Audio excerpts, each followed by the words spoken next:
Good morning. Hi, I'm Grant from Blackmagic Design, and we've got some exciting things to show you today. Over the last few years, we've been worrying about broadcast a bit. Um, Broadcasters have increased competition from Netflix and online, and so the budgets are smaller than they ever have been before. So, we've been thinking about that and sort of how can we help. And I think the biggest thing a lot of broadcasters have been worried about is how can they upgrade to Ultra HD, with those tight budgets. I mean, government's helped with the HD transition because they wanted the VHF and UHF band space back. So there was a lot of government help to sort of get broadcasters to move to HD.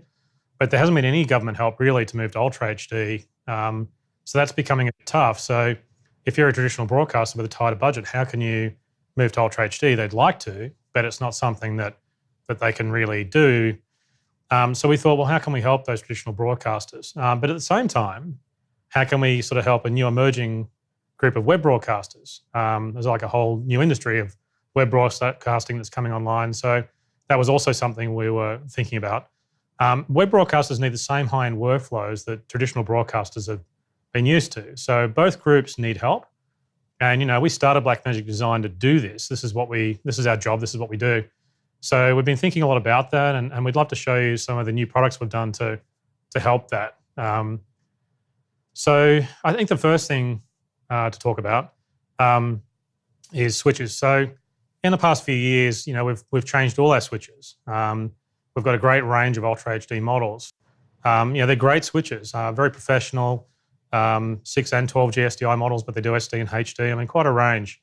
The design's even nicer, and they're great switches, but the control panels are a bit expensive, and they're an older design. They're kind of a more traditional design, not really a modern design. Very familiar to traditional broadcasters, but we really thought it was time to update the control panel to match the switches.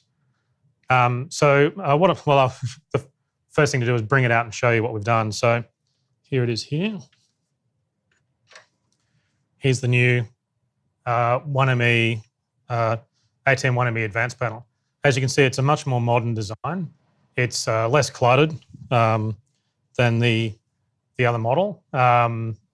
It's a cast metal design. It's very strong. It's got nice big rubber feet, so it really sits nicely on the desk. It's less than 1 rack width, so it'll fit on a slide-out rack shelf. It's got the attachment points on the bottom, so you can bolt it to the rack shelf or bolt it to a desk. The little attachment points actually slide out, so they don't put pressure on the bottom of the panel. So when you bolt them up, they come down and sandwich between the desk and the bolt. Also, the attachment points, it's worth mentioning, attachment points on the bottom of the panel can help security when you're in schools or churches or community areas where a lot of people come and go. You don't want the panel to go walking, so there's the attachment points that can be a great security feature. Now we've got a bunch of nice design features. This is a custom T-handle, which we've designed. Nice rubber-coated feel, so it's much nicer. I've also got a custom design joystick for the DVE and PTZ control, and that's also nice rubber coating. I'll show you the back connectors, if you can get in on those. I think you can see there. Try and get a close-up on that. It's actually similar to the DaVinci panel. So what we have is it connects via Ethernet, just like the old panel, in fact, all the panels. It's got a built-in Ethernet switch, so you can loop out to other panels. So there's the 2 sockets there, and you can connect to either one of those sockets. Now, like all the other ATEM products, the IP addresses have been preset.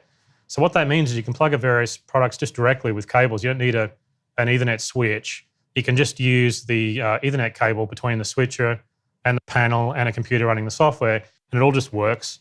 It's just like a serial cable, but if you use an Ethernet switch, then of course you can actually make it work on a network, because it is Ethernet. Now you've got an AC and DC power connection on the back there. So what that means is you can run it on the standard broadcast 4-pin DC connector, and as well as an AC connection, but also you can use that for redundancy. Like for example, if you wanted to plug the AC connection in, then you could put a power supply, a standard broadcast DC power supply, plug that into the DC input, and you get redundant power. It's also got USB-C for software updates. We use USB-C on everything now because it's the modern USB. So what I'll do is I'll turn it around, I'll plug it in, and you can see it light up, and I can start to show you some of the features that it's got. So I'll turn it around to the front and position it right so that we can get a close-up. So the first step is I've got a power cable here, so just an AC power cable. I'll plug that in, and you'll see the power come on. And I've also got an Ethernet cable plugged into a switch here. So I'll just into a switcher. So I'll plug that in and you'll see the switcher will come up and there is everything. So now the panel's alive and you can see it talking to the switcher. You can, use the T handle to do a transition manually. Now, obviously if you've used switches before, you'll instantly recognize the layout. There's nothing really too crazy about it. It's a very traditional sort of layout. So you've got the preview row down here where you select the source, the program row, the select bus is up the top here. There's 4 upstream key controls here in the background. There's the different transitions here. You've got the T-bar handle for the manual control. You've also got some downstream key controls here and the fade to black, all very normal. The big difference with this panel is that the system controls over here using the LCD. So it's all pretty normal. Now, there is some nice design changes. The buttons are a new design. We've sculpted the button a little bit deeper than what the previous buttons were, so that helps keep your finger on the button and makes less errors. The other big thing you'll notice on this panel, particularly if you can get a close-up looking down on it, is the source labeling is now done via LCDs. There's an LCD here and here. So what that means is the biggest problem we had with the old control panel is we're limited to 4 characters. And so on this panel, we can have longer labels. Also, it turns out, of course, that those 4 character displays on the old panels are really expensive. So this also lowers cost and gives you more features. And the other cool thing is because they're a full color LCD, the source labels can now be colored. So you can actually customize some of the colors. Helps divide up your panel when you're organizing where you'd like to put things on the control panel. The other big thing is the source labels can now be different languages. Even non-Roman character sets like Japanese and Mandarin are also supported on here, which is a huge boost, I think, over the old panel. The other thing too is that the 1ME and 2ME panels we had before, the broadcast panels, slightly different layouts of each other, but this panel now has a layout that's more similar to the 2ME panel. So there's less, it's just, if you're moving between the two, it's much easier to do. Now the LCD area around the top here is worth focusing on a little bit. Now you can, of course, it's the panel. I can, select transitions as normal. And use it very normally, but the LCD is where I get all that, it replaces the system control. It's where I get much better control than I've had before. You can just push a button over here and it'll switch to the menu on the LCD. So you've got all sorts of different functions that you can set, like transitions, keys, color generators, media. There's a lot of stuff you can do on there, and of course even settings. So this side is where over here on the right-hand side is where the numerical entry is. So if you're typing in a transition duration or something like that, you've got a keypad here, you can just type that in. So I think the first thing probably to show you is the home screen, and that's what we've got displayed there. You can see there's labels highlighted for program preview, and they change. As you switch between sources, you can see they change, and as you do a transition, you can see they highlight red when they're on air. Now some of the other settings we've got in there, it's worth. Maybe I'll show you quickly a few of the different screens.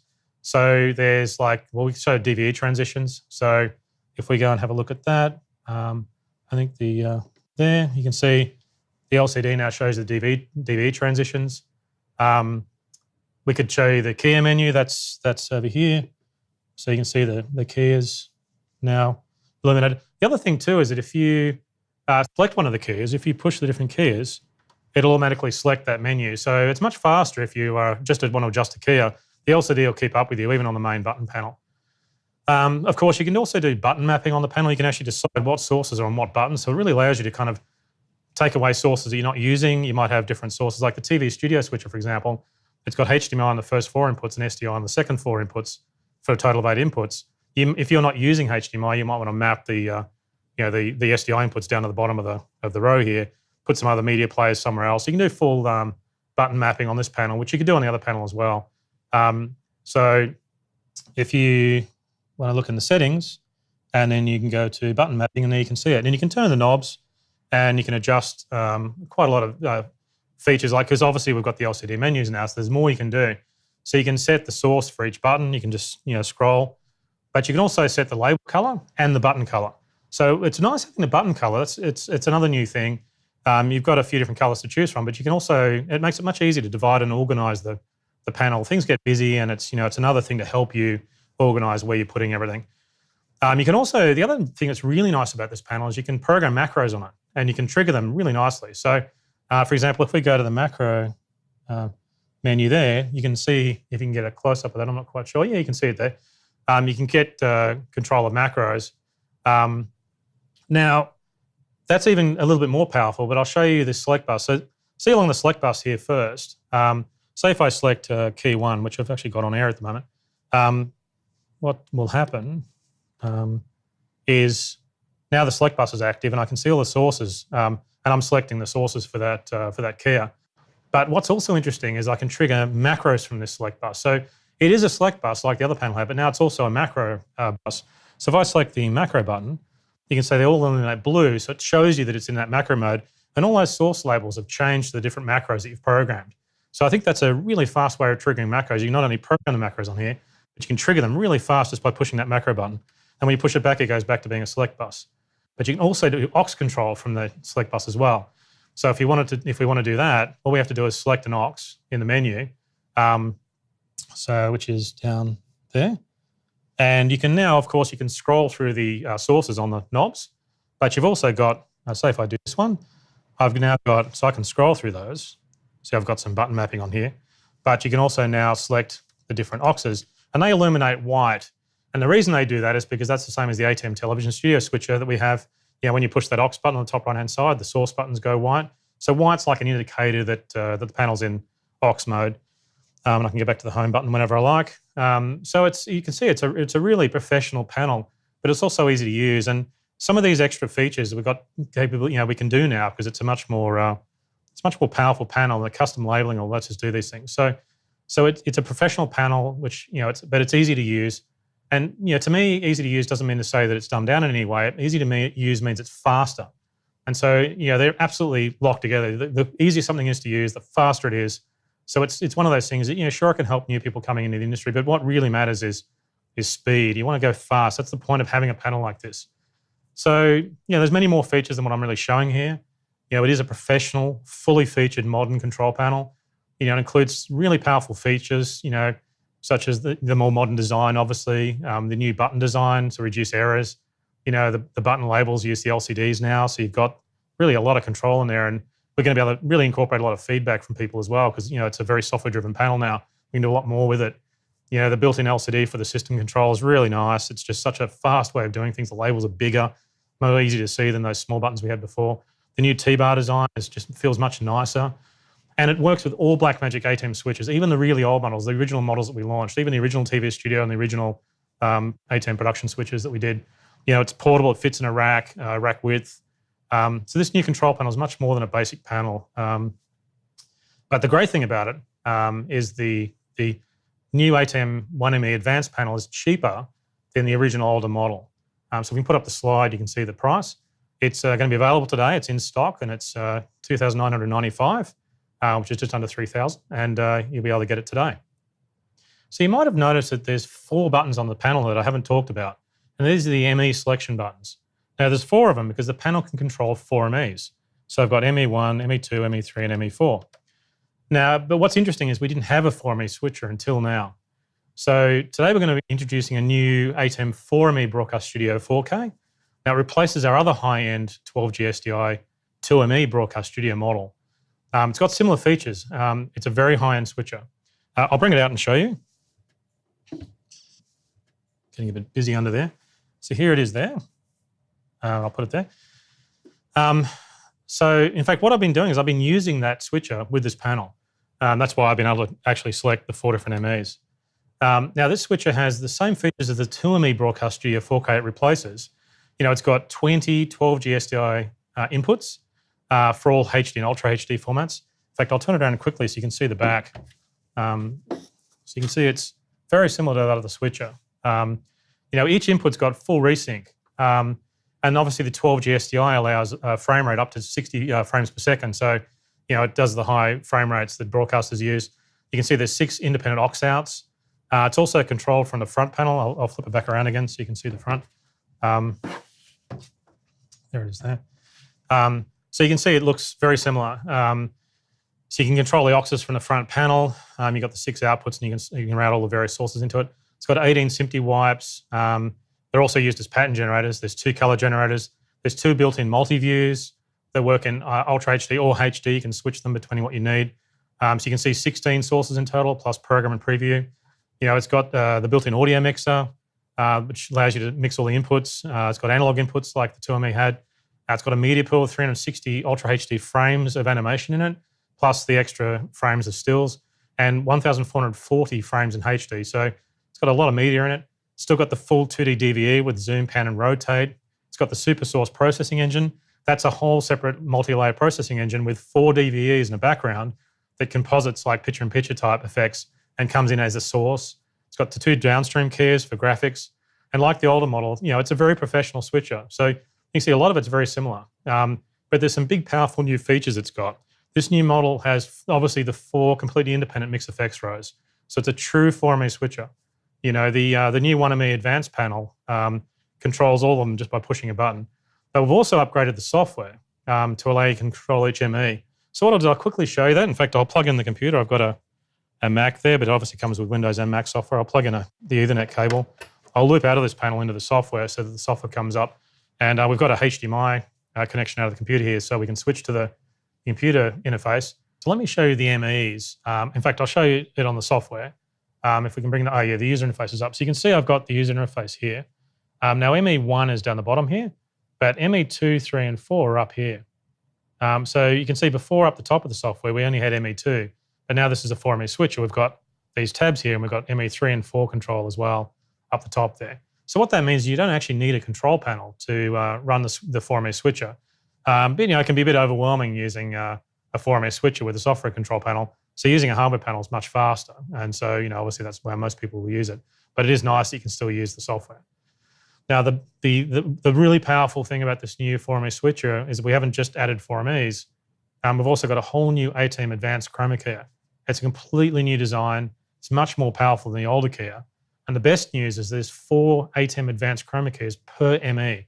So that's a total of 16 advanced chroma keys in total in the switcher. In fact, if we go back to the software, I can show you in the past on the 2ME model, the keys 3 and 4 were disabled because there was only 4 keys in the total in that switcher. But now you can see we've got all the keys enabled. And as we switch across ME3 and 4, you can see that all those keys stay enabled. So you can see we've got 4 chroma keys per ME. Now the other thing too is that if we look down at in fact we go back to this software interface again. Sorry, can show you that the controls for the keys are much more powerful as well. I mean, it's a much more powerful switcher. So we're on ME1. You can see some of the settings we've got. Now it's a much more feature-rich keyer. So it's got a whole bunch of controls, and it's also got a cool color picker. So you can actually select the green source into the keyer. Now, this is where you do it here. You can see it's disabled. That's because I've got the keyer on air. If you look down here at the panel, because you've got a color picker that works in the preview out, it's designed to stop you from actually doing this while it's on air. So it'll help you. So if I deselect this, it'll automatically re-enable that color picker into the software here, which has come up. So now I can basically push the preview button, and what that'll do is it'll output. I'm not sure if we can actually see the preview out by itself, but there's the picker. Now, if I bring up that picker, I can adjust the size of the sample area, and I can also move it around. So as I move it around, you can see now I've got it over here, and I can see myself over there. So I've got a pretty rough selection of the keyer. I can enlarge that to make the keyer a bit better. And then now I've got a nice key channel. So I need to get a background into there. So what I've got is, if we can go back to the multi-view, there it is. So what we've got in Media Player 1 is a rough weather map.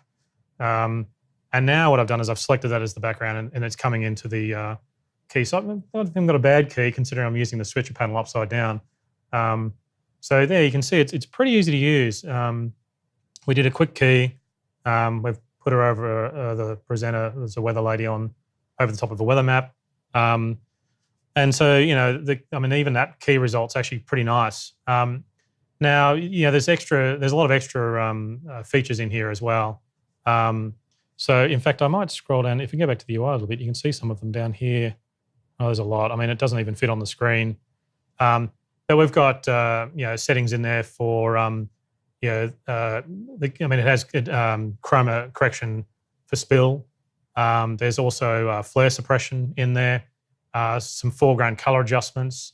So there's brightness, contrast, saturation, and RGB controls. I mean, there's really quite a lot of settings and control in this new Kia.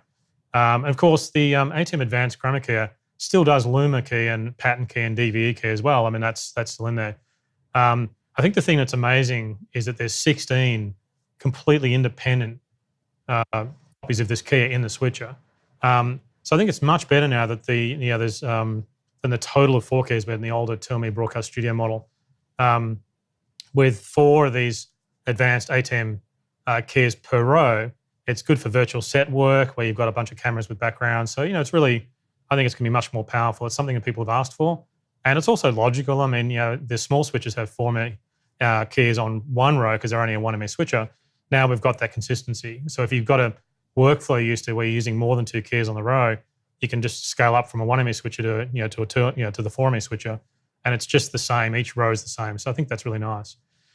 So to summarize, you get an incredibly advanced 4ME switcher here now. It's got powerful features such as the 16 ATEM Advanced Chroma keys. It's got the 4ME rows now. It's 20 12G SDI inputs, each with a full resync. You've got the media pool, the DVE, the super source, the audio mixer, the 6 aux outs, 2 multi-views. The software control panel is free and it comes with it. It's for Windows and Mac OS.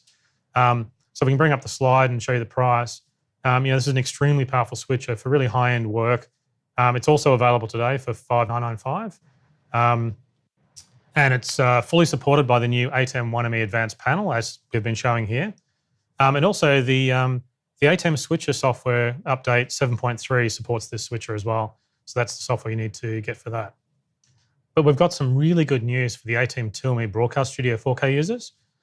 Now I'm talking about the 12G model, the ATEM Telme Broadcast Studio model.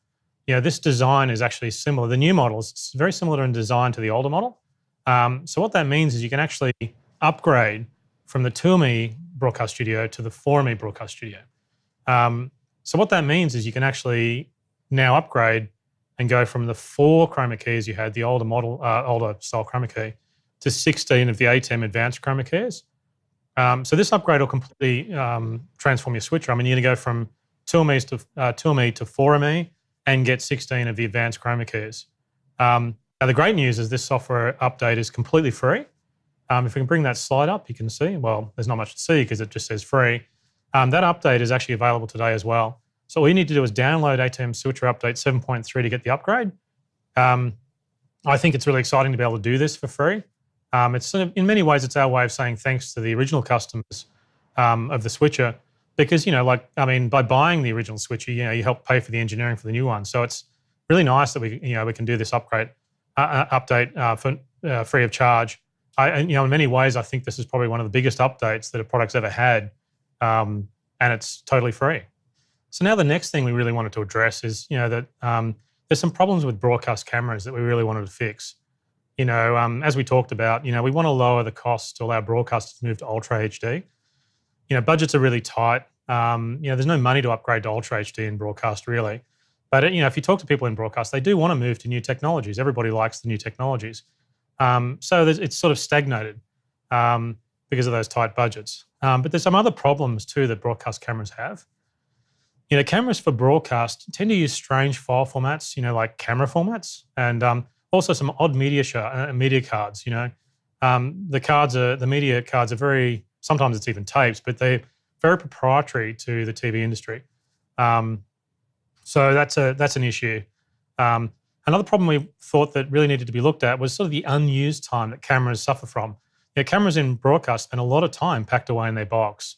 We think that we could try and find ways of using them more often so you get a better return from the purchase of the camera. Plus the other thing is shooting, cameras that shoot production work or ENG work or news or whatever it might be are very different to cameras that are used in studios, and they're often completely separate cameras. Studio cameras are very different to normal sort of ENG cameras, for example. They're completely different types of cameras. So it's sort of very expensive and wasteful in that way because, if you're not doing a live job, the studio cameras just sit there in boxes.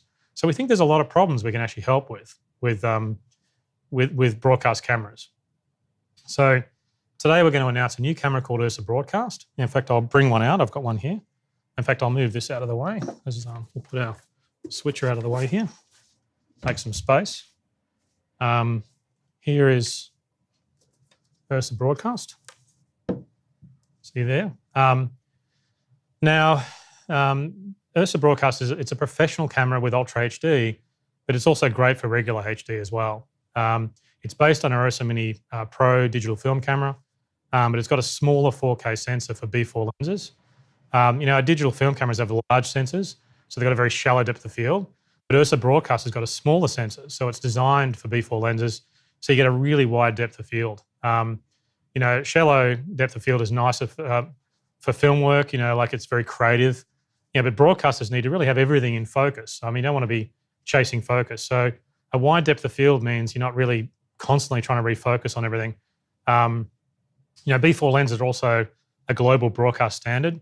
So there's a huge variety of lenses that exist. In fact, we're using Ursa Broadcasts for this video. So you can see everything's in focus and you get a feel for what the depth of field is.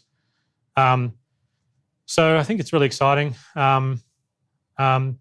Now, what's really also really good about using the Ursa Mini Pro design is it also uses Ursa Mini Pro accessories. So that'll really lower the cost. The other great thing is we get the Blackmagic operating system. So the camera works in a similar way as Ursa Mini Pro and Ursa Mini. But this is an Ultra HD broadcast camera, so internally it's quite different. But most important, it's affordable. So I think one of the topics I'd like to talk about is, while this is an Ultra HD broadcast camera, it's also an incredible HD camera. And I think it's worth taking a moment to really sort of talk about that. HD, still 100% of broadcast is done in HD at the moment. We're just starting to see some Ultra HD, but it's really all HD. So HD is very, very important. So while this is a great Ultra HD camera, a lot of people will be using it for HD. So I think if you're working in HD, it's worth understanding really how this camera fits in as an upgrade option. Now, obviously you can use the lenses you already own. So that's a really big thing. You can also use the batteries you already own. You can use V-Lock or gold mount batteries. And you can also, this is where you get the benefits, is you can use regular SD cards or CFast cards. So there's nothing unusual about the media. And also you can use files that are used in edit software and media management systems. So there's nothing really exotic about the media. It has the same controls you're used to. You can see the side.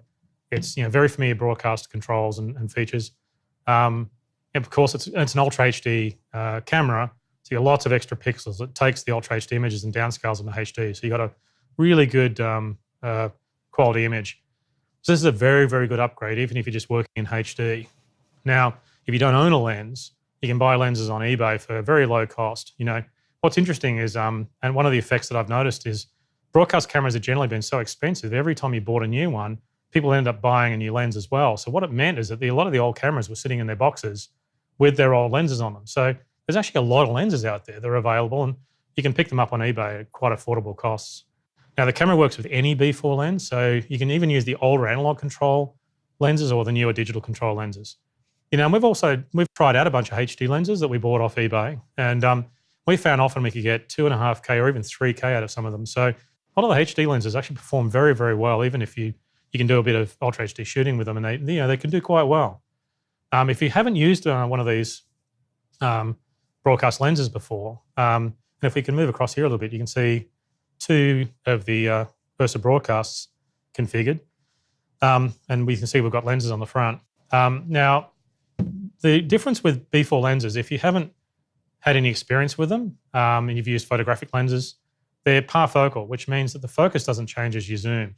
So this is one of the biggest things, and plus, of course, they're just wonderful designs, but what it means is you can quickly change shots without hunting the focus all the time. That's much better than photography lenses. Photography lenses give you great quality, but every time you zoom, you've got to redo the focus. These lenses, you don't have to do that. The other nice thing about them, of course, is you've got these wonderful zoom controls on the side. In fact, when you're using this on your shoulder, you hold it with the lens on the side there. So that's, and you can adjust the zoom like that, and you can, focus. So, ergonomically, the lenses are much better because of the fact they become part of the camera, really. In fact, I think, my experience is B4 lenses really don't come off the cameras once they're on there. It becomes a unit. You got smooth control of zoom and iris. You don't get that on photo lenses. So it's it's a wonderful package. Now, when you're recording HD, you can use standard SD cards because they're fast enough. If we go on the side here, you can see you've got the 4 media slots.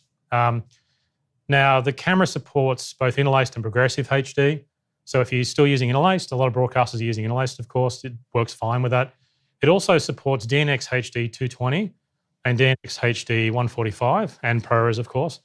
So what that means is you can record into the formats that are used by broadcast media management systems and edit software. So you don't have to transcode anything. The media on this camera will integrate really well with all those edit systems. You pretty much just mount the media and edit. I mean, the SD cards, of course, you can plug into most computers and just mount those files directly. Now, what's also good about the camera is it even supports RAW if you want to do high-end work. You need to use fast cards for that, but it'll even allow you to do that. So the camera is affordable, but it also has, it's got better image performance. This camera also, even though it's a broadcast camera, it's got more dynamic range than a typical broadcast camera has. Now, most broadcast customers don't really have time to color grade images. So when we have more dynamic range, we have to be careful about how we use that. So it's really vital that the camera produces good images without color correction. I mean, we originally got into cameras because we wanted to supply DaVinci Resolve with really, images that we could color grade. But in this case, we've kind of flipped around the other way. What we're doing here is we're producing a camera that produces wonderful images without color correction.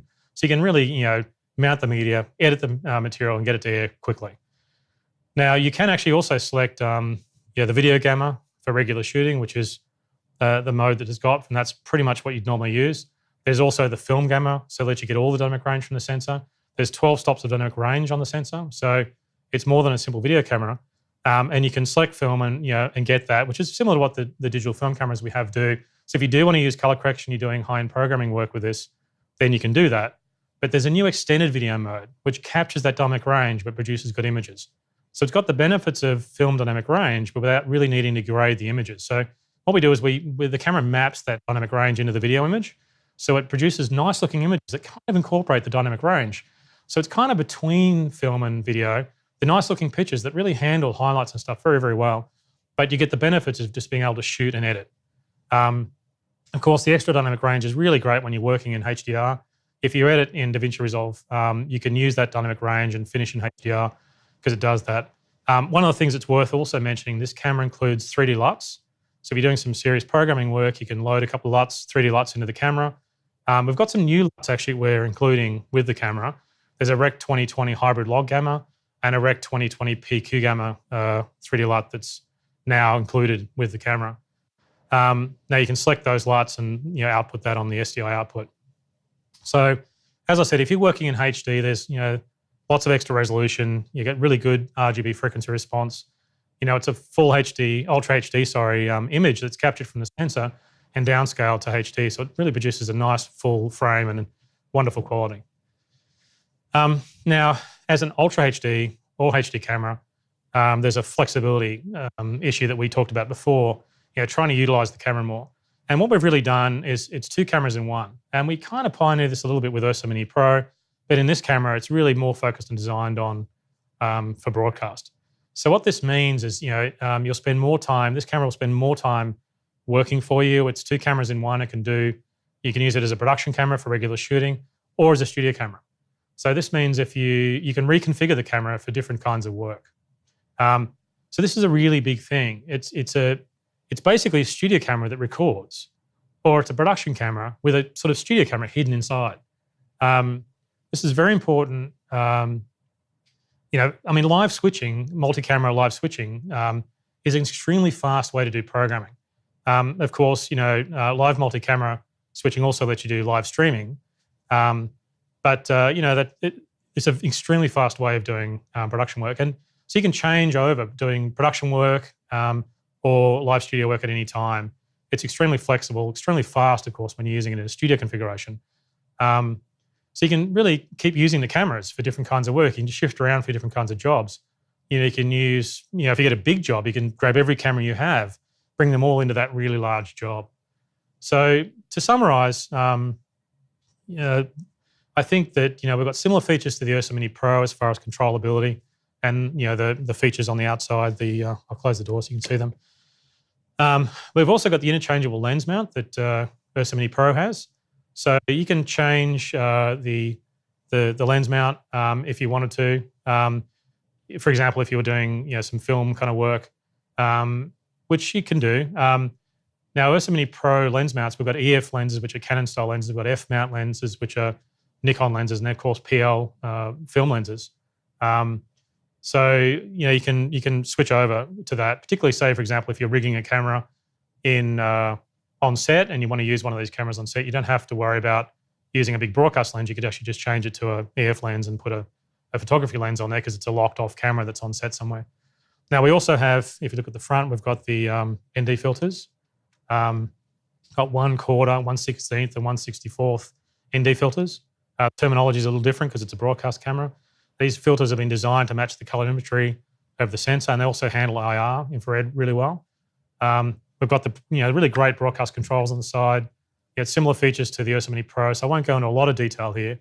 But it's very familiar to broadcasters. If you're a broadcaster, you'll see that that's just a very familiar set of features.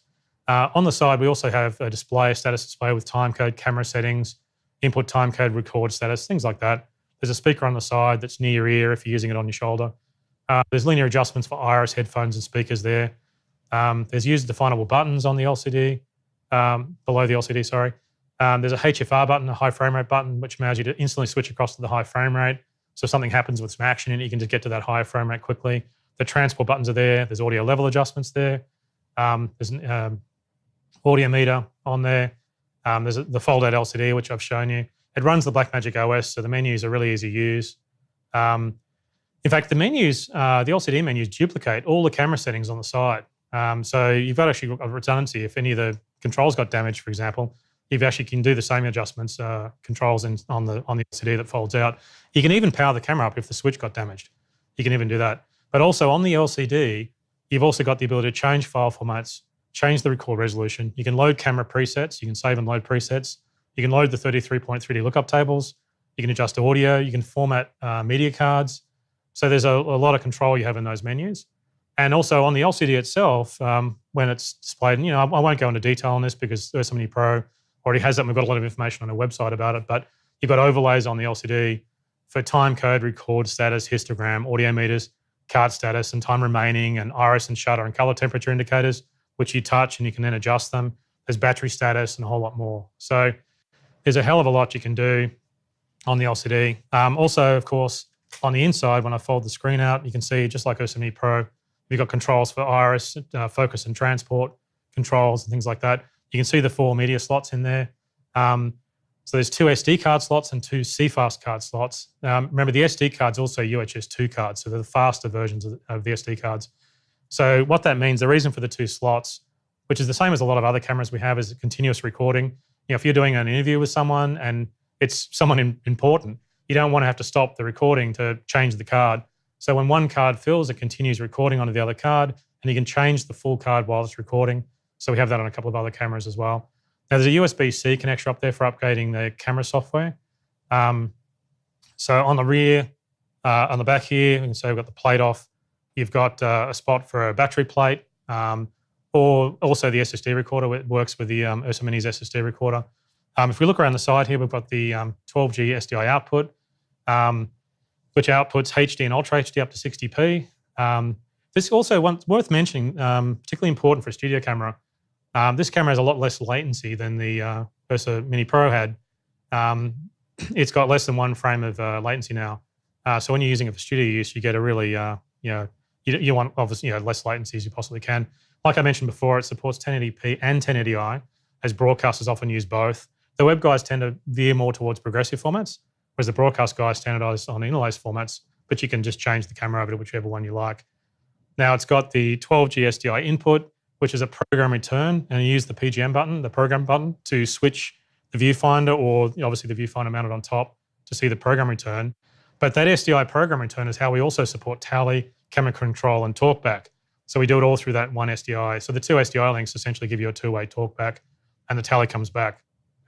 But it also supports the Blackmagic SDI camera control. So you can do, control as a, full DaVinci primary color corrector in there, like we have on some of the other cameras. So that's all controlled, and obviously lens control and things like that. It's all controlled through that SDI connection. And that's documented in the structure manual, actually, if you wanted to code some. We even have an Arduino shield that lets you rig up your own types of control solutions.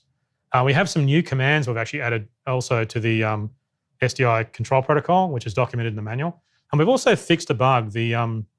Our studio cameras have had the gain set wrong. What we ended up doing was just picking like the lowest ASA and had that as 0 gain. So most people noticed that they had to put 6 or more dB of gain in, and that was basically to get the sensor back to its normal ISO setting. So we've fixed that bug in this camera, and we're going to roll that out through the switches as well. So when you set the gain to 0, it'll actually be the native ISO of the sensor. So things will look a lot better. People thought they had to put gain in to get good-looking pictures, but that was actually the fact that we gained down. So we've fixed that now anyway. So it'll be all sorted out, and the cameras won't require gain, even though you really weren't really adding gain. You were just compensating.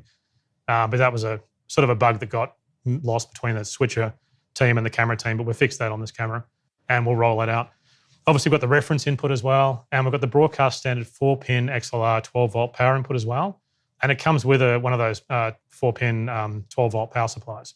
And we've also got the built-in Bluetooth control, and so you can do Bluetooth control. And there's an API for developers if you want to roll, your own custom control solutions.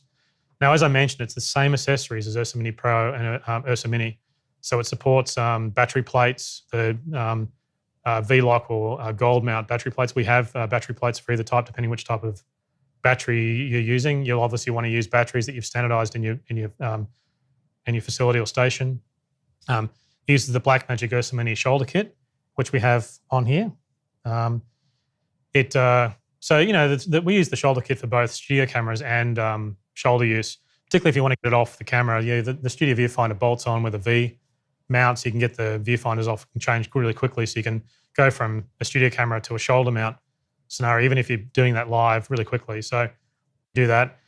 The top handle, the shoulder kit includes the top handle here, the shoulder mount down the bottom, and there's also an extension arm if you're using the handle. The camera doesn't come with the handle like the Ursa Mini Pro does, because it's generally rigged up a bit bigger than just the little handheld in front of you, because it is a broadcast camera. It also supports the Ursa viewfinder, which is here. It's a full HD resolution viewfinder, so it's very, very sharp. It's also got menus in it for focus peaking, false color, zoom, zebra, all that sort of those features. There's some user programmable buttons on the top as well. It also supports the Ursa Studio viewfinder. It's very similar, but it's a nice articulated arm viewfinder. It's got actually knobs on the right-hand side for brightness, contrast, and you can vary the focus peaking. It's got similar menus to the Ursa viewfinder, so it's very easy to transition between them. But also it's got some custom guides for positioning, and there's also some user programmable buttons. And also, as I mentioned, it also supports the Ursa Mini SSD recorder. So you can bolt the SSD recorder to the back of the viewfinder, to the back of the camera, and then put the battery on the back of that. Obviously, recording on SSDs is nice because you can get really long duration recordings if you need them. SSDs are very big, so that is really nice. And you can attach the battery plate to the back of that SSD recorder. So that's 3 different types of media that this camera, in fact, 4 different types of media: SD cards, UHS 2 SD cards, CFast cards, and also SSDs can be all handled on the camera. And 5 different discs could be mounted with that on there. So that's really a lot of flexibility. Also, it supports the Ursa Mini mic mount, which is the mic mount here. If you've got a nice directional microphone with a big windsock on it, you can mount that, use the mic mount. There's 2 different mic mounts, one for the handle, another one bolts on. So it supports that as well. So, to really summarize here, I think, we've got a really powerful camera. It's a great Ultra HD camera, but it's even a fantastic HD camera, which, as I was saying, is really important, I think, for broadcast. It's not enough just to produce an Ultra HD camera and go, hey, that's great. It has to be an incredible HD camera as well. Having the flexibility to change it between regular shooting and studios, it's 2 cameras in one. You can see I've got the 2 configurations here. I've got a studio configuration and a shooting configuration, but this could be shoulder mounted, while you're doing a live broadcast. It's 2 cameras in one, but there's even more flavors than that, really. When you think of the variation, how it can be connected up and rigged. It supports SD, HD, and Ultra HD B4 broadcast lenses. It even actually will work with some old SD lenses. We've even found some of those SD lenses can do near HD. So you'd be surprised with the quality you can get from some of even the really older B4 lenses. But the big thing for me is it's got a very wide depth of field, so everything's in focus, and that's really important to me because we often, we're doing this, like we're showing off our products and everything. So we want wide depth of field. So when you've got a close up of something, you can see it all. Now it comes with this B4 lens mount as standard, but you can change it for photo lenses if you want to rig it as a locked off camera, but also as a beginner. So that's nice too. We want to help people, particularly web broadcasters, get going, and you don't have to even buy a B4 lens if you want to. You can put a photo lens on it just to get going. Then you can kind of upgrade as you go.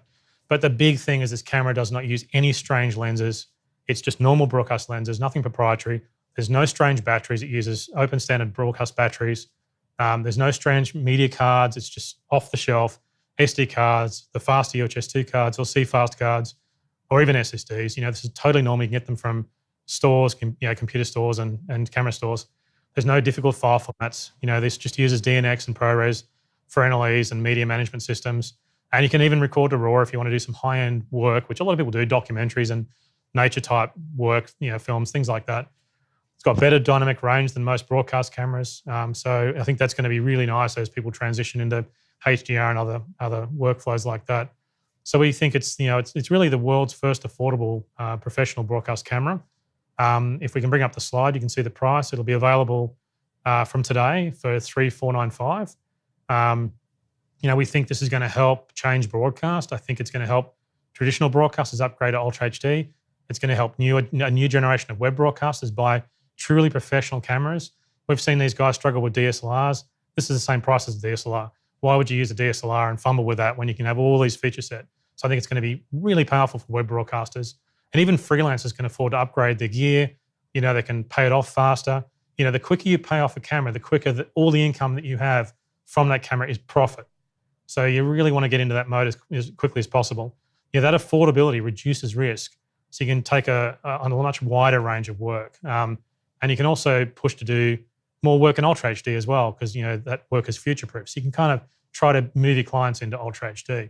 So if we check the price, there it is. It's available today for $3,495. So we've got a great camera, but the problem we still have is how do we use it for studio use when the cameras are often so far away? 12G SDI is great, obviously, but SDI has limited range. Cameras can be in another part of the building. It's much worse in large sports stadiums where cameras can be a long way away. Broadcast trucks are often parked outside the venue. So, how do you get the cameras inside? Also, power is often not available near the cameras either. So we obviously wanted to work on that problem and how do we solve it? So we can really get a complete studio solution. So what we've done is we've created a new solution using SMPTE Fiber. The TV industry has SMPTE Fiber already. It's a standard, SMPTE standard.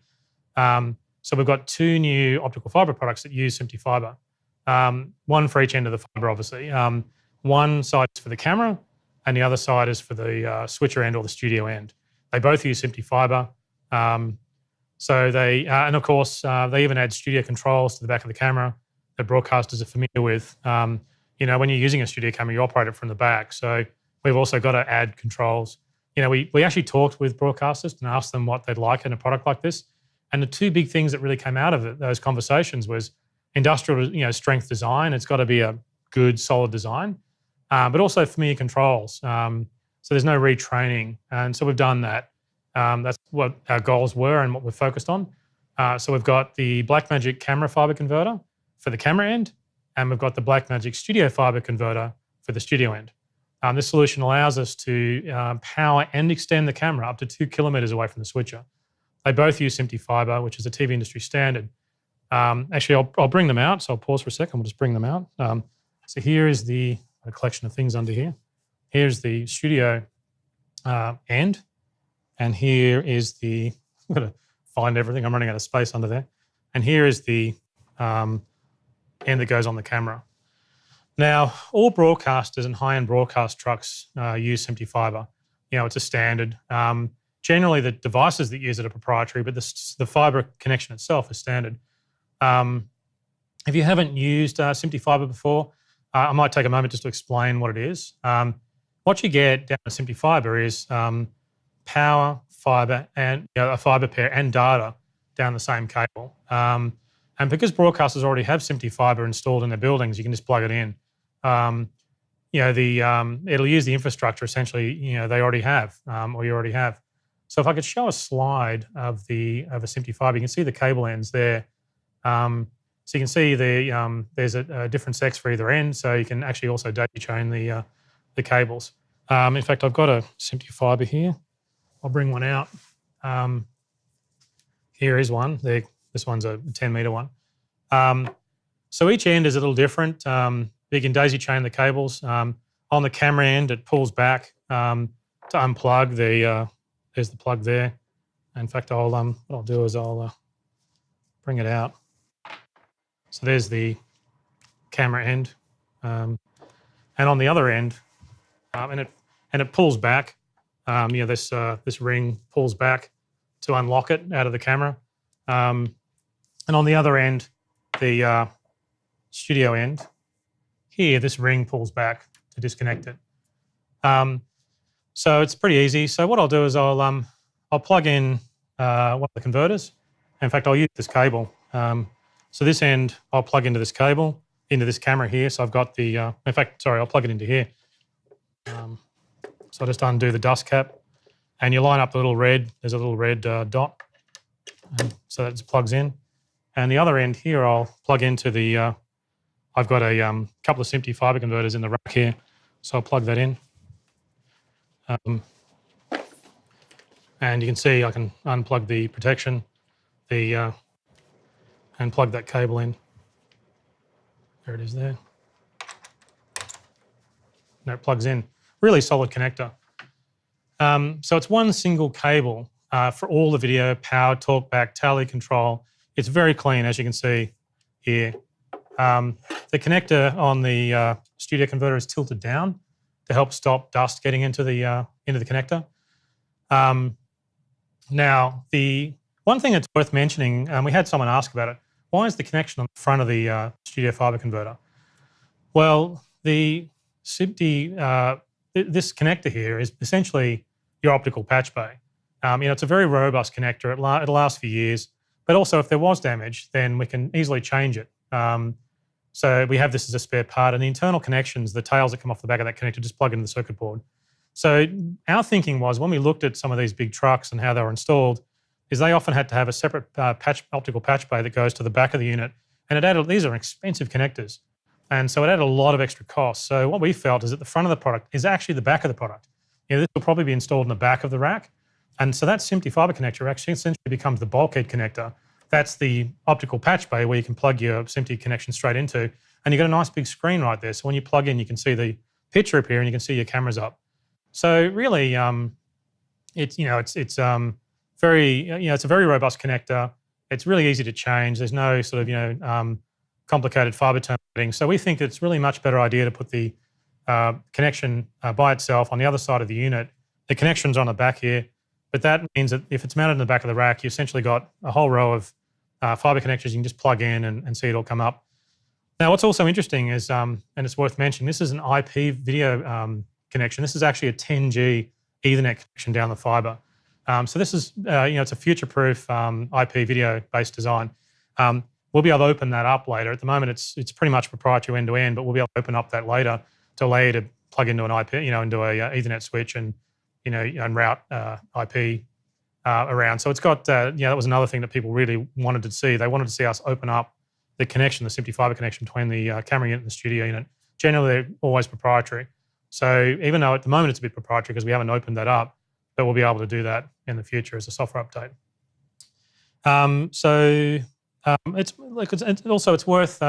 It's worth taking a moment to talk about safety. This is 2 kilometers of cable here. Safety is very important. The converters, what they do is the converters, this is obviously, this unit down the bottom, the studio unit, is a power supply as well as an IP, video converter. It's got video connections but the power supply, the big part of what this does is it's a power supply. It's got to be able to power 2 kilometers of cable to this end. And it's got to be able to provide enough power at this end to be able to power the cameras and do all this. So what happens is when you first plug that SMPTE fiber in, what happens is the converters do a safety check either end, and I'll do this. Thanks, guys. You've left my power switch off.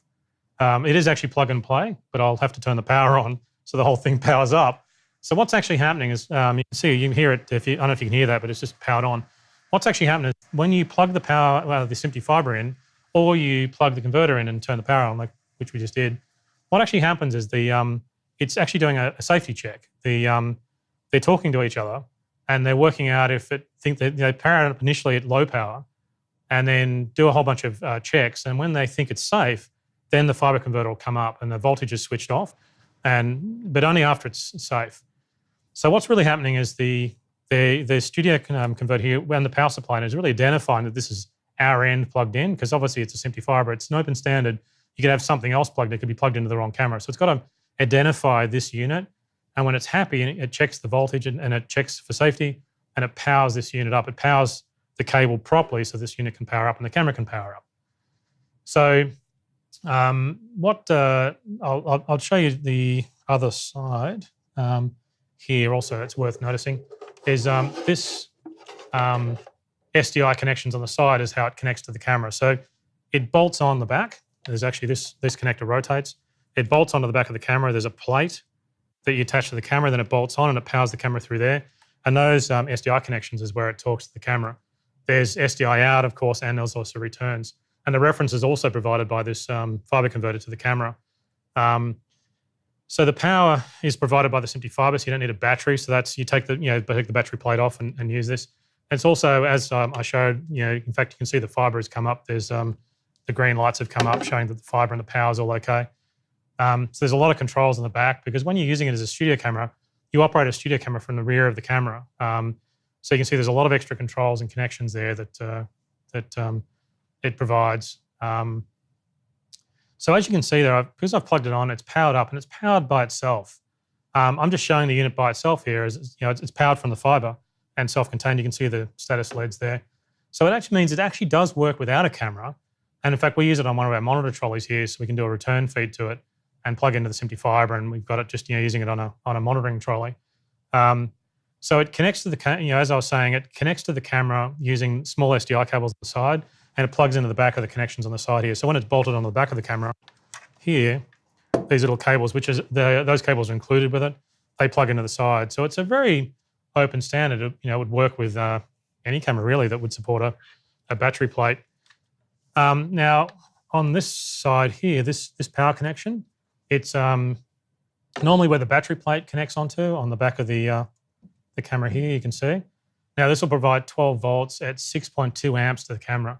Now that's enough power to power the Ursa broadcast itself, any viewfinder you might have on it, and the lenses, and extra items you might have connected onto there.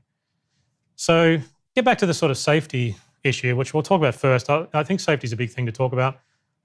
So what I'll do is I'll get rid of this stuff, and I'll actually unplug the SMPTE connection, and I'll make some space. I'll plug this camera. In fact, what I'll do is we actually did try this. I'm not sure how it's going to go, but hey, I'll put this here. So what we want to do is really show you how the safety features work. So what we have here is a SMPTE fiber that we actually intentionally damaged. So even though the SMPTE fiber cable was incredibly tough, obviously like anything, there's always a chance for failure. So what I'll do is, this is still plugged into the other end. I'll plug, these cables can be looped. So what I'll do is I'll plug this cable together there, and I'll drop it down onto the floor. That's plugged into the converter over the other side here. And I'll have to be real careful here because as you can see there, in fact, I'll show you before I plug it in on that side. Where is it? There it is. There. Ah, there it is. It's a bit hard to see, but what we've done is we've stripped back the, hang on a second. What I'll do is I'll unplug it from here because I don't really feel like touching it, even though I know that's not connected, so it hasn't switched up. I'll unplug that end. Let me pull that away. Oops, that was just a sharp bit of metal. So there you can see what we've done is we've got the power connection in the cable. We've stripped the cable back and you can see we've cut back the insulation on the power connection there. So we've created a fault in the cable. So what I'll do is I'll plug this in. So this is now looped through this cable. I'll plug this into the SMPTE fibre converter. It really is amazing, SMPTE fibre. It's really cool. And I'll plug this in into the camera here so we can turn the tally light on. You can actually see the camera's operating. There it is there. So that should, if I'm very careful, that should power on. So it's obviously now connected and it's starting to talk to the camera and it's going to bring it online. So I think if you can imagine if the cable was damaged and it rained and water leaked into the cable. So for example, let's say if you're in a stadium and you had pools of rainwater and with a damaged cable, that could be dangerous. I mean, there's a lot of voltage going down the cable. We're not using any more or any less voltage than anyone else doesn't do with SMPTE fibre. But the reality is if there's some kind of defect, the studio fibre converter has to detect the problem. And if it does, it'll shut down instantly. So what we'll do is we'll try that out and see how it works. So I've got my damaged cable. It's actually plugged in. What I'll do is I'll put the camera on air. There it is there. So we've got actually that's actually a 2MA switcher. If I can get a wide shot of the rack over here where I'm plugged into, is it possible to get a nice wide shot? So I've actually got a 2MA switcher in the rack that I've been running this panel off. There it is.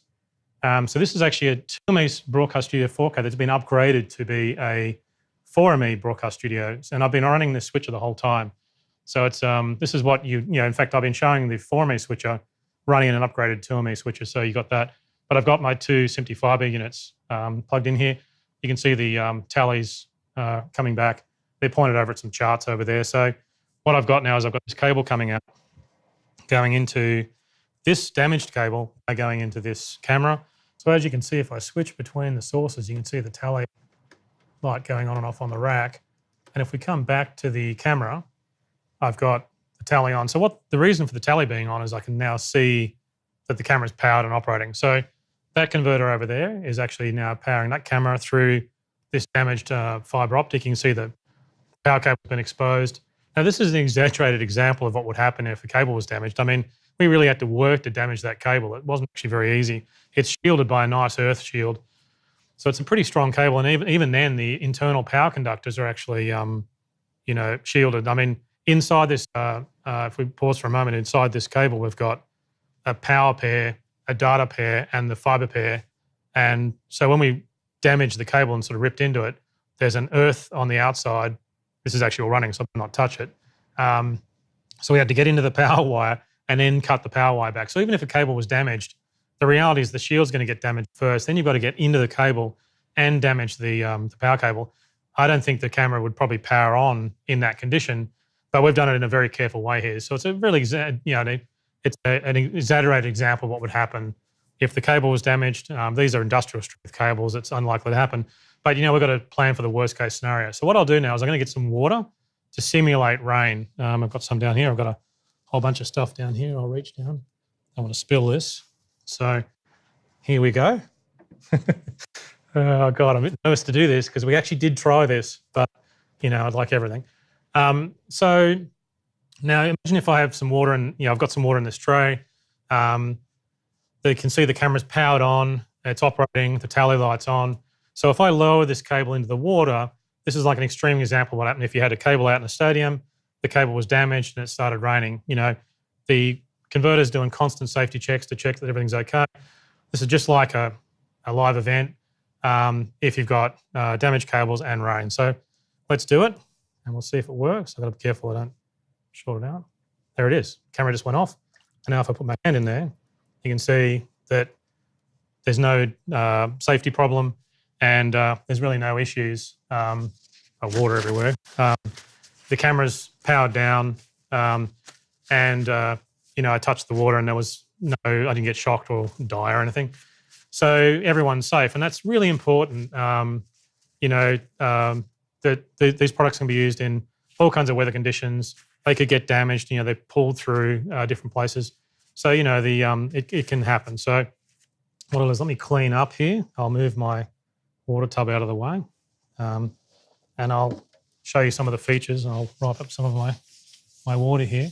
If you want to reset if it ever detects a power problem, all you need to do is unplug the cable and plug it back in again, and it'll reset. But in this case, I'm not going to plug this back in again. So what I'll do is I'll unplug the SMPTE fiber cable and get it out of the way. And I'll plug myself back in again. So we don't want that. Sorry, went out of the shot there a bit. And what I'll do is now I've disconnected it. When I plug it back in again, it'll reset the safety circuitry, and it'll test the connection again to make sure that it can come up properly. And the camera will repower. So there it is. So what I'll do is I'll bring back my converters, and we can look at some of the controls. Now when you add this to the back of the camera, it adds a bunch of controls to essentially to turn the camera into a studio camera. Now there's a bunch of really cool things that it has. For a start, it supports down here the normal 5-pin headset connections. We've been using aviation headsets for a lot of talkback. They're very robust, but the television industry use a normal 5-pin type headset. In fact, I've got one here. This is the kind of headsets that they use. So that's very normal. You can use the headset you already have. But also there's quite a lot of control with the talkback with the camera. There's when this is plugged into the camera, there's one main Ultra HD 12G input for the main camera feed back to the studio. I'll bring the studio converter back out again so we can try to make some space here. In fact, I'll put it on top. So you get one Ultra HD and the camera's powered back up again and the tally lights reappeared. You get one 12G SDI feed from the camera back to the studio end, but you get 3 HD return feeds from the studio converter back to the camera converter. What's more important is having more, multiple return feeds. Now you can select which of the 3 channels come back. Each channel actually has its own SDI output connector. So of each of those 3 video channels that come back, you can see that if I take these off, you've got 3 return feeds appearing on there. So you can use those return feeds for program video or one for a prompter, for example. I mean, they're fully independent, so you can pretty much do whatever you like. But also on the back of the camera, you'll notice, on the back of the converter, you'll notice you've got 2 returns. So you can set these up. It's a little bit complex to explain this, but this is very normal. This is how it works. What you've essentially got is 3 video channels back, or return feeds, but you've got these 2 returns. Now you can select on this switch here which of the 3 returns, which of the 3 channels coming back you want on that return and this return either. So there's 2 of those. So you can basically then select those just by pushing a button. So if I push the buttons on the back here, I get a return feed appearing on my viewfinder and also on the internal LCD if you're using that. And you can select which of those 3 return channels go into those 2 returns. So you can see that's pretty easy. Now, you can also select the 1 and 2 return buttons on the side. So on the side here, you'll notice they're there. If you've got this camera on your shoulder, you really want to be using those return feeds there. They're easy to press. So they're on the side. That's important because often these cameras are shoulder mounted. You can use them in a studio configuration like that, but you can also put them on the shoulder mount configuration. And you see people wandering around sporting grounds, around the edge of sporting grounds doing interviews in that configuration all the time. They've got the one SMPTE fiber cable dragging around. You've got all the talk back and program returns and everything through that one fiber. So that's really nice to have that.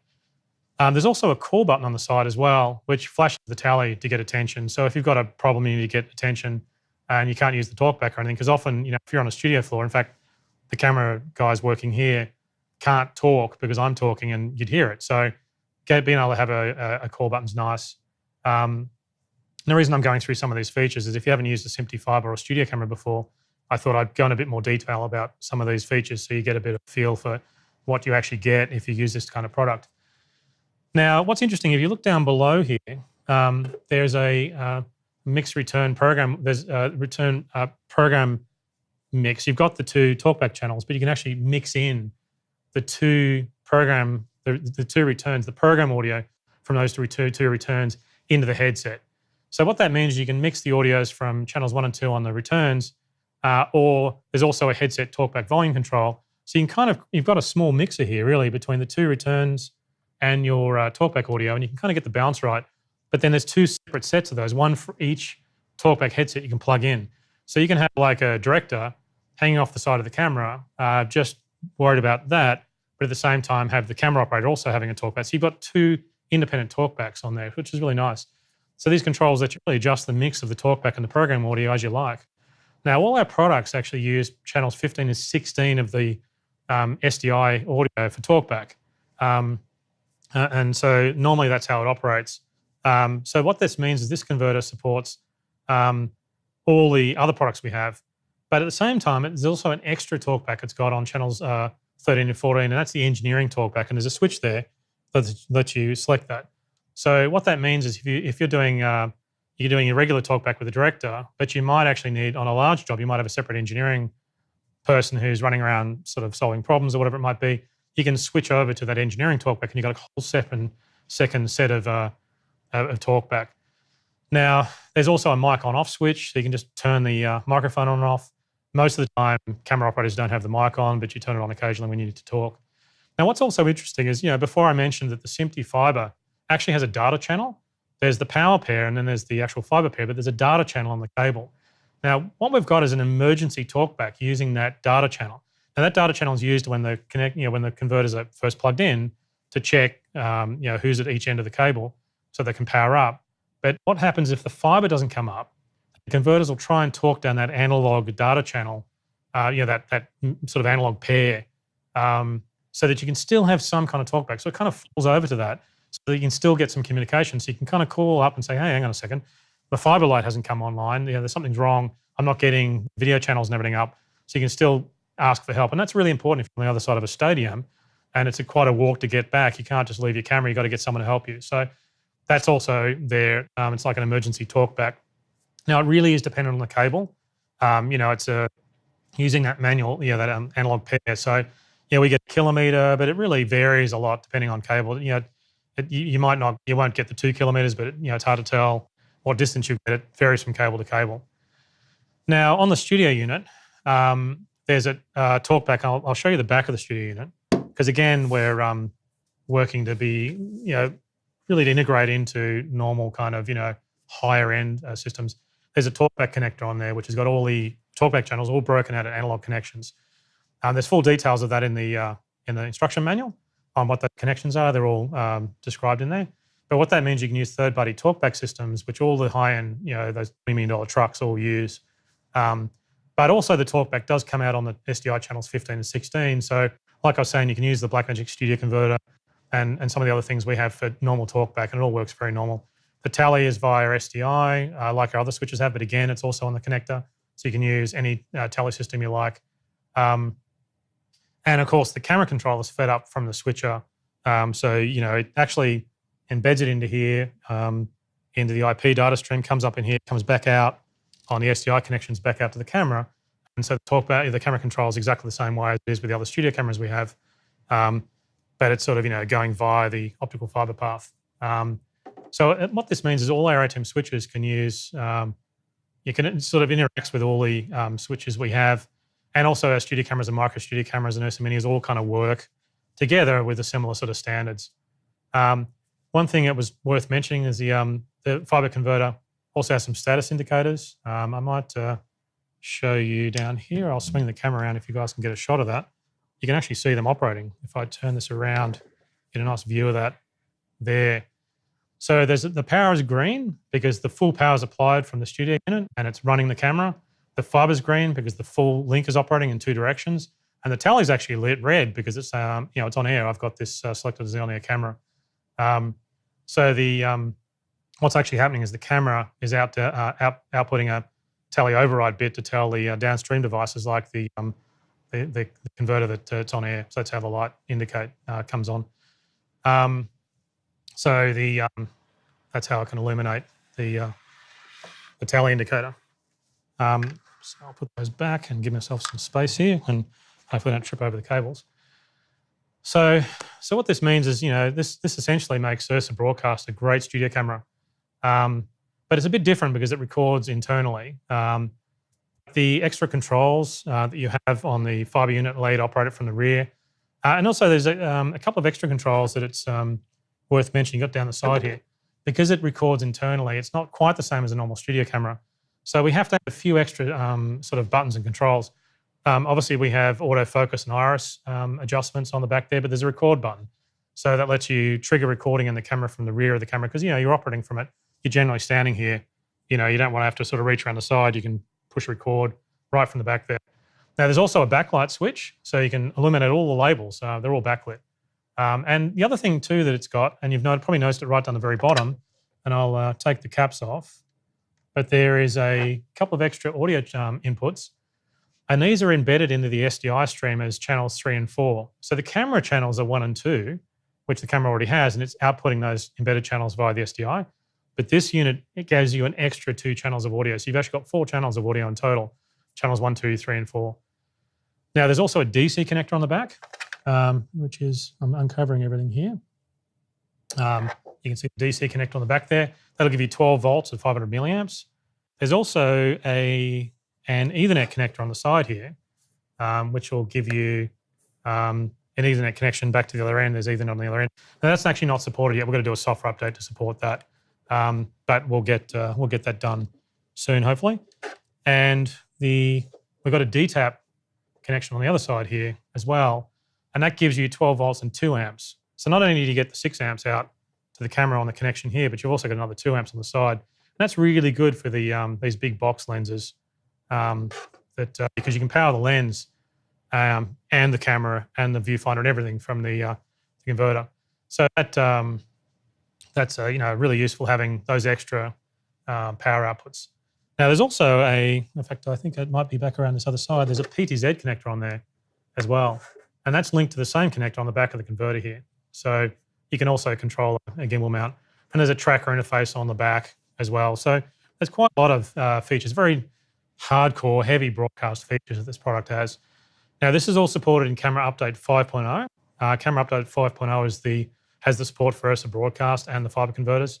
We recommend that people download that for these cameras because it's the latest software. But these fiber converters will work on Ursa Mini and Ursa Mini Pro. So you can add them. I think the only feature that doesn't work is I mentioned that the camera's outputting a tally override bit for the tally indicator on the back. I don't think that actually works on Ursa Mini and Ursa Mini Pro yet, but we'll do a software update for that and we'll have support for that soon. So you can see it's a really, we're quite excited about this fiber optic link. We think it's really in many ways, I think the philosophy is we just said yes to everything. We pretty much everything everybody wanted, we said yes to. It's a very powerful solution. And when used with Ursa Broadcast and the Studio Viewfinder, you get an incredible package. It's amazing. It extends and powers the camera up to 2 kilometers away. I mean, we could have this camera down at the beach and from here we'd be able to power and operate it. I mean, it's amazing really that it can go that distance. It's great for Ultra HD or even HD. It's got all the same professional controls that broadcasters are expecting. This is, what they use all the time. I mean, not only are we adding the optical fiber to a camera that records, but we're also adding all the controls that a studio camera has. It's a really strong magnesium design, very high levels of safety, as you saw. But you can install it as you grow. Like if you might connect most of your cameras with SDI, then you add this one to just the furthest camera. You can remove it and add it back at will. It depends if you want to reconfigure everything to cameras that shoot and put battery plates on or change back. It allows you to repurpose cameras as studio cameras for really big jobs. It can be used even without a camera or even on other cameras. So, because it did operate, as you saw, by itself. The thing that's really nice, it improved the talkback experience with Ursa Mini. Ursa Mini had a little headset support, so you could actually do talkback, but this is a really television industry standard talkback, and you get more audio channels. It's a modern IP-based video design, and we'll be able to open up that IP layer in the future. So at the moment, it's sort of, they only connect together, but that'll give you the possibility of plugging into switches and things later. And it works with Ursa Mini and Ursa Mini Pro, and we'll add some support for some of the small features that might be missing there, but it even works with the cameras we've already been selling. So, so if we can show the slide for the price. So each end, we're starting to manufacture them today, so they'll be available over the next week or so. They're $2,995 at each end, which is dramatically cheaper than what than what anything like this has ever been available for before. Now, the reason we're selling them separately is we think people will probably want to buy extra studio units so they get some redundancy. You can have, if we go back to the rack for a moment, you can, quick guys, get the camera shot. So sorry, middle of chaos here, but as you can tell, if you have more units in the rack and you can just have one that's powered off and not used, if something fails, you can just pretty much just patch in and power up and then off you go again. So the unit itself is essentially the redundancy. So we think people might want to buy extra studio units for redundancy. So we make them a separate purchase. You can buy either end in whatever volume you like. But later on, if we're doing IP-based stuff, you might find that people just want to buy the camera end and then connect it into a switch and locally power the camera. So you can buy them in any sort of way you want. And of course, again, you don't actually have to have optical fiber. You can still connect the cameras via SDI. You get all the control, tally, talkback, all that stuff with our switches. But if you want to get that length and that wonderfully clean, simple optical fiber connection with everything through it and the power, then you can add this as you go.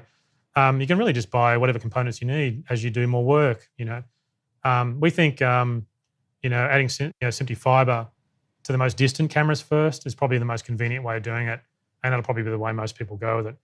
So it's much more convenient to run that single fiber than kind of 5 or more cables you need for a more complicated setup.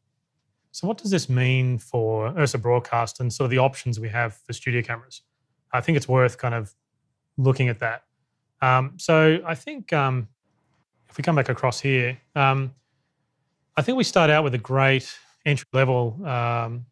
We have a great entry level camera with the Blackmagic Studio Camera 4K. In fact, we've got one over there. Sorry to sort of spring this on you. If you can cut to a wider shot, perhaps we might be able to show this one over here. There it is.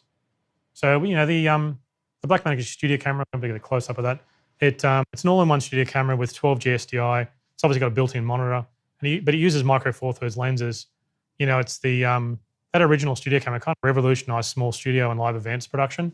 It's been a fun product to work on, and it's a great entry-level product.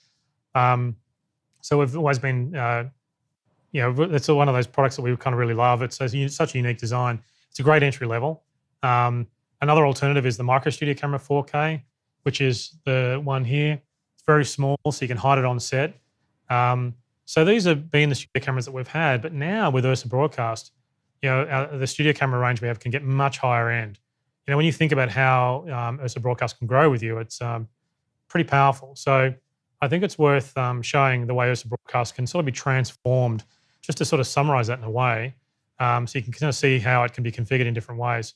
So if I come back to the cameras here, in fact, what I'll do is I'll get rid of the base studio camera and I'll bring out, so here's an example of Ursa Broadcast that's had the lens mount removed. It's got the shoulder kit. It's had the lens mount changed to a photography lens. So I think that, this is a really wonderful entry level camera, or it's great when it's locked off and, you can use this locked off, mounted. And in fact, even without the shoulder mount kit, you can have that locked off on set somewhere, kind of like how the small camera works, but it's obviously, much bigger. You can add a viewfinder or a B4 lens at any time, or a shoulder kit if you're doing programming work, and that kind of gets you into this realm. So you could the studio viewfinder, so you can sort of upgrade as you go, and you can kind of then get this, this sort of whole production camera for shooting. But then if you want to extend and go to more live production work, you can then sort of transform it a different way by adding a studio viewfinder, as we have here. And so, you can sort of see how it starts to move depending on sort of how you can configure it. Then if you want to extend the camera a long way away, you can then add the SMPTE fiber converter and transform it into a really high-end professional studio camera. So you can see really just this one camera can do these different range of things, but then you can even go further.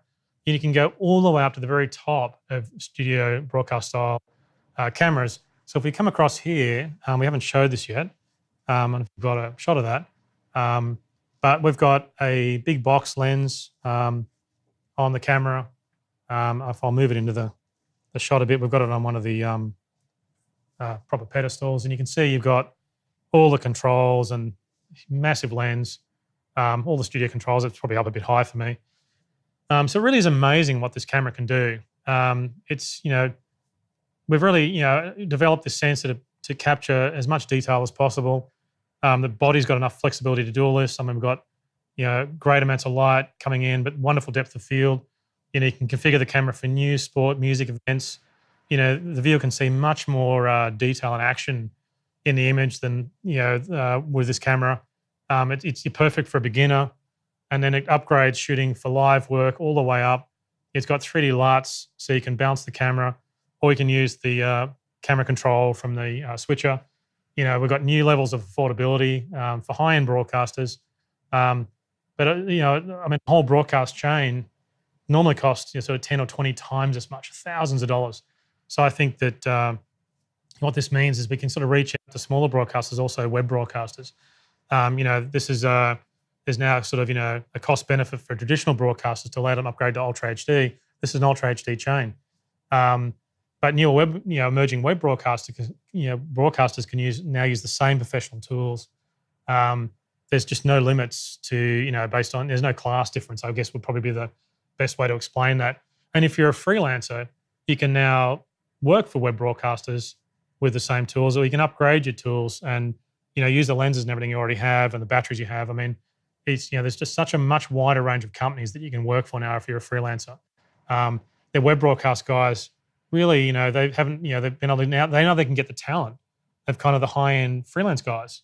Because, if they've got the tools, then you can get the high-end guys will work there as well. So I think for freelancers, it's a much bigger industry. I think it's going to be pretty exciting. We think that Ursa Broadcast is really, in many ways, it's a modular camera that allows you to kind of configure it as you need. And so gone are the days of the unlimited budgets.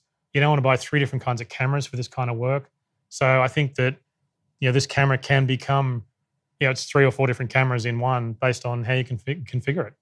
But obviously going all the way up to this big camera means you can really, you can just do the highest end work. So it's amazing to think that you could buy the camera, at just with a photo lens, but this is the same, you can move all the way up through these configurations all the way up to this. And this is the same camera here that's on the table here as the small camera. So, they're the same Ursa Broadcast camera, just configured in different ways.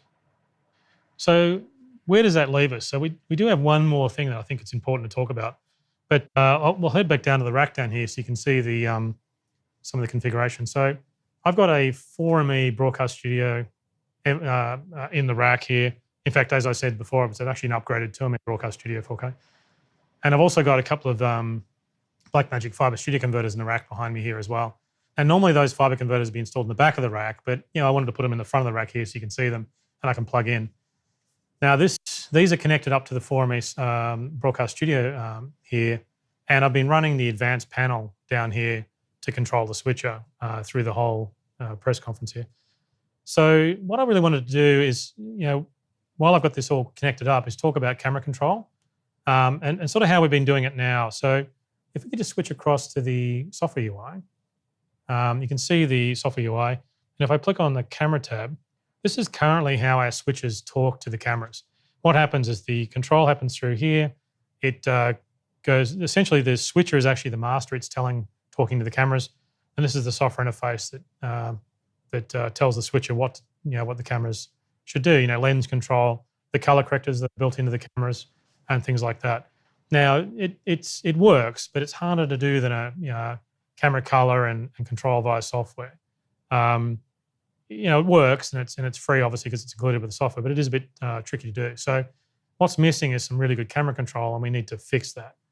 Normally, we wouldn't want to really talk about this yet because it's not ready to ship, but there is a gap in the workflow that's pretty obvious, so I think we need to explain it.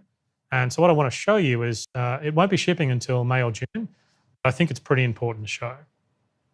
So I think the first step is if you're not used to, or you don't really understand, haven't had experience with a traditional CCU controller from the high-end live broadcast industry, this is really how it's done. Like if I get I've got a controller here.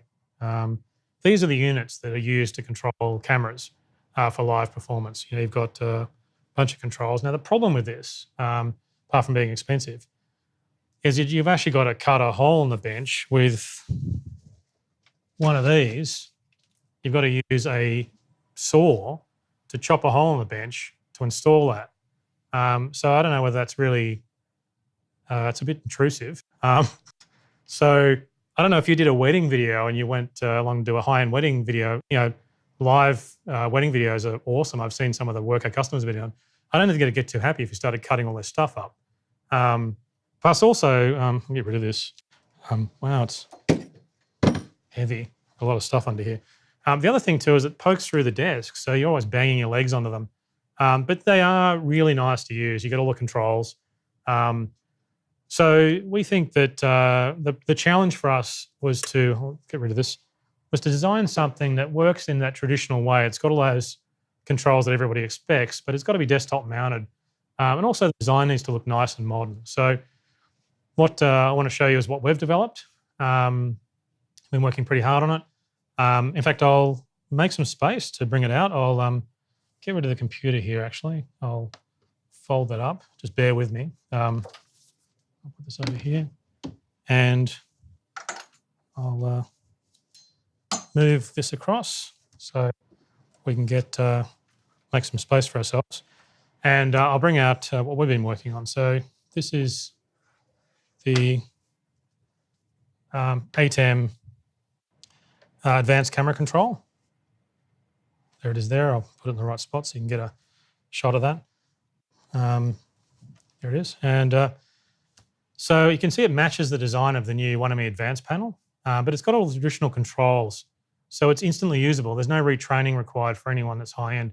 But what's nice is it sits on the desk. So it's very portable, and you get 4 whole camera controllers in the one panel.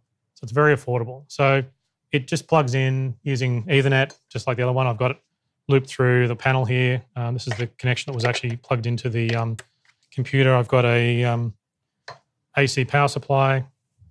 An AC connection, so it'll power on there. So it just powers up and works. It's plugged into the switcher. There it goes. So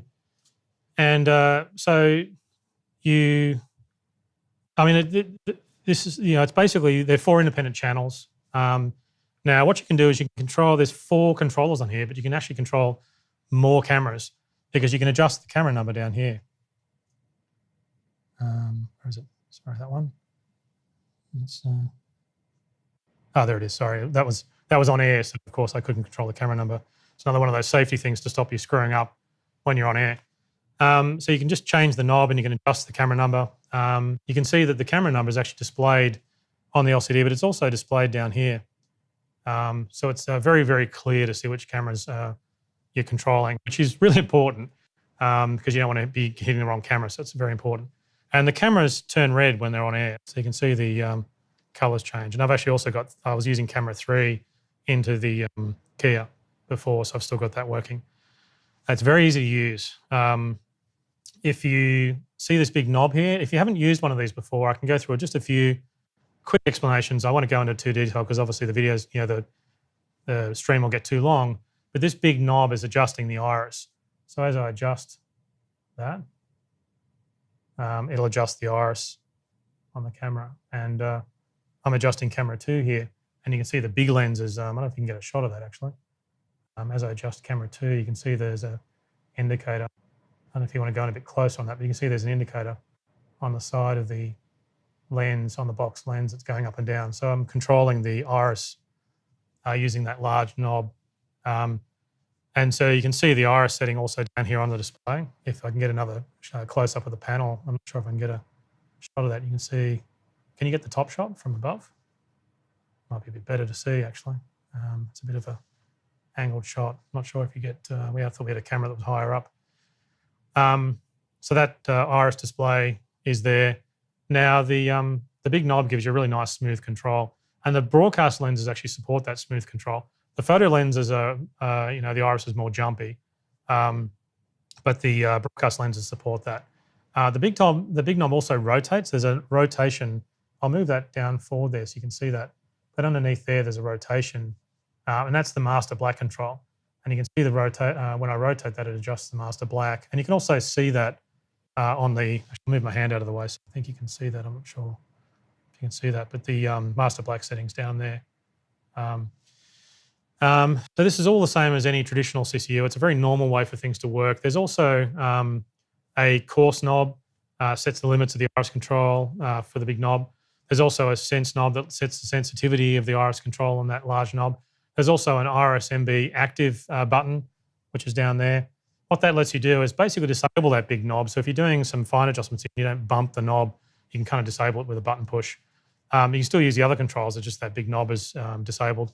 Now the auto iris does the auto iris on the camera. It's the same kind of control that's on the camera. There's also a call button down there, so you can flash the tally to get attention. Now, one thing that's really worth showing, and I think we have it set up here. Yes, we do. Pushing the knob changes the monitoring. Now, one of the things that we've been doing on our switches for a long time is using one of the aux outputs for camera monitoring. When you're using the software CCU, as you touch the different camera channels, it'll change that aux output to look at that camera, and that you can use that output for camera monitoring. And this feature worked only in software before by selecting, as you select it in the UI, but now it's doing it from pushing the knob. So when you push the knob, it'll now change to this camera or this camera as you're adjusting. So really, you can do that from the CCU panel. So you can see the cameras that you're adjusting automatically on the monitor, and it's really important when you're doing color adjustments and trying to match cameras. You want to be able to move between the cameras really quickly. So just push the knobs. Now, if I can just, before I move on, if I can just show you actually this working. If we can get a close up of the rack, you can see as I push, so I'm pushing camera 2, and you see that's aux 1 that I've got selected to do this camera monitoring. And as I go to camera 3, camera 4, you can see that aux is changing. So that's how that works. So it gives you the ability, if you're operating off the panel like I'm doing here and not using a computer, you can set the monitoring just by pushing the knob. Now, one thing that's worth mentioning, we've used up until now, we've actually, I don't know, some people don't know this, but the DaVinci Micro Panel, which I have here, actually works with the ATEM software. So you can do color correction adjustments. Obviously, it's a DaVinci primary color corrector in all our cameras. So it's pretty creative, and you can use this DaVinci Micro Panel to do color correction. It's a great solution for doing color control of the cameras. It's low cost, and it's very creative because, it works like a color correction. It's proper primary color correction. So, but it's a colorist's view of camera control. It's very creative, but it's not really the standard way of doing it. CCU color adjustments are quite different. Colorists are very creative with color, and it's amazing to have a DaVinci color corrector in the cameras and being able to do all that wonderful sort of creative looks, and a lot of people really love that. But CCU operators just want to trim out color imbalances most of the time. So I'll put this away here, and I can show you how that works. So a good example is, say the sun sets on an outside job, and the color temperature is changing. So you need to be able to compensate for that. And this is where color correction is really important. Now, I'm a really bad colorist, even though I've worked on telecines for years, in the old days and things like that. I easily get lost. The problem with the trackball is that when you're doing color correction work with it, you really got to know what you're doing. Otherwise, you kind of just get lost off somewhere. I find myself, I'm always resetting. But the camera control uses RGB knobs, and it's much easier in many ways to get a color, to do color correction with that, because each color's got independent control. So, for example, with a trackball, everything's adjusted at once because you're literally moving in that color space. But with knobs, you can just get to one color at a time. So it's kind of a lot easier. It's traditional for people who are used to working that way. For me, I find that easier because I don't want to get lost. I just want to kind of trim out some color imbalance. So one of the tricks that, as we talk to people about this design, is one of the CCU operator tricks is they actually don't often touch green. They just adjust the red and blue channel. And what I really love about that is it's easy to really tell, if the images are too warm or if they're too cold. So it's quite easy to adjust in some red or blue depending on the sort of warmth or coolness of the image. But if you leave the green untouched, it kind of gives you a reference in color. So I know colorists will probably be laughing, going, hey, what's the problem? But for me, I personally like this method because I feel like it's more under control. I'm not as creative with color correction as the colorists are. One of the things that I used to see in the old TV industry is almost a disrespect for the art of color correction. And I don't, pretend to have those skills myself. But with the RGB knobs, I find I can balance color and match cameras much easier. So it is a really nice feature. In fact, if we let's cut to one of the cameras and quickly show you what that means. We're going to be on, we'll better point the camera at something. Oh yeah, we've turned our brightness down. So there we go, we're back up. So if we could, I don't know if we can get a shot of the switcher, well, we can do it, yeah, we can do it with the CCU there. So you can see I'm adjusting the big knob and you can see the brightness going up and down. And but what I can also do is I can adjust the color on the knobs here. I've got the red, green, blue in black, and I've got red, green, blue in highlights and shadows of separate controls. So if I adjust that, you can see it's changing warming up the image. I'm adjusting the red here. If I adjust the blue, I'm getting control of that. I'm doing extreme adjustments here. But you can see it gives you quite a bit of control. I haven't touched the green there, so you can now do the color adjustments through these controls, and you can see the LCD go red on the color corrector. So I think that's a really nice way of keeping the color. The camera's all balanced. You really do get a lot of control here. Now the switcher is still the primary control of the cameras. So what that means is that if the software could still be changed, so the panel controls won't jump if the panel's connected. What it'll do is it'll sort of on the knobs here, it'll basically take the software setting and apply it to the knobs in a way that you can then adjust, and it won't kind of like jolt the cameras, because that's the last thing you need is a sudden change in camera color correction. What you really want is whatever you've got on the software being applied to this panel. All the other settings, of course, configure because they're all soft buttons, but the knobs themselves have to be, you don't really want suddenly the camera's all jumping when you plug the panel in. So it takes care of all that. Now, there's some extra settings on the panel. As before we finish up, we've got 5 store buttons, and you can push store in it or to save and recall settings in the panel. The settings are saved in the flash of the RAM of the panel itself. There's some other settings in there, such as a master gain setting. There's a shutter speed, of course. There's a button even to select color bars for camera setup. So there's a lot of other controls on there as well. It's too many to go through because we don't want to get too long here. But I think this completes the entire solution for camera control for live production. You can control 4 cameras at once, but you can also really quickly change to other cameras. So even though you've got 4 simultaneously, you can pretty much do all of the cameras from the one panel. But remember, you can also add extra panels like this. You can have another one to get 8 cameras simultaneously. Really depends on your budget. It's an elegant design that matches the design of the 1ME, the new ATEM 1ME Advanced panel. But the controls on here are very, very familiar controls for high-end operators. So I think they'll find it really easy to use. They'll sit down and see that it's really very, very normal. It installs on a desk, so you don't need to cut a hole. It's got the same bolt down holes to secure it. So it adds security, but also means that you can bolt it down onto a rack shelf because it fits within a rack shelf. It's the same width as the 1ME panel. It's also got the AC and DC power inputs. So you can, again, use that for redundant power or, DC operate it from batteries. If I can show the pricing slide for this one. As you see there, it is the ATEM camera control panel. It'll be $2,995, and it'll be available, we expect, in May or June. So so we think that that's all we have today. We've got a pretty big range of products here that we've shown. So thanks for bearing with us. We hope these new products really kind of help you build your studios and your creative capability.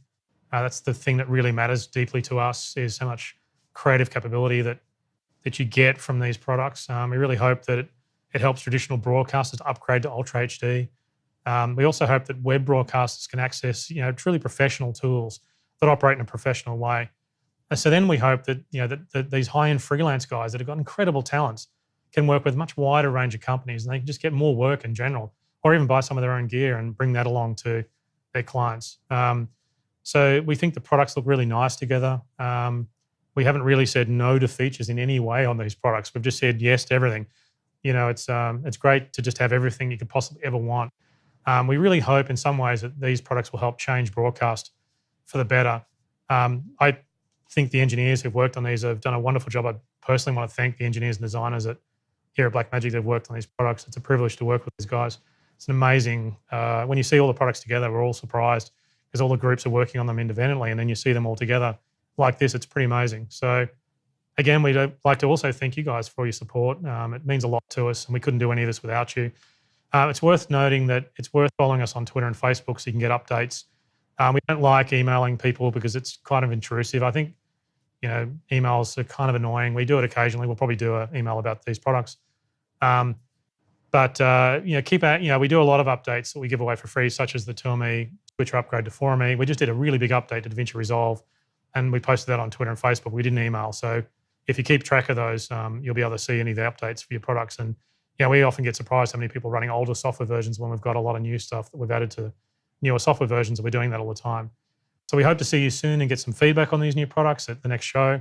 But otherwise, that's pretty much all we have. So take care, and thanks a lot for your time, and thanks for watching.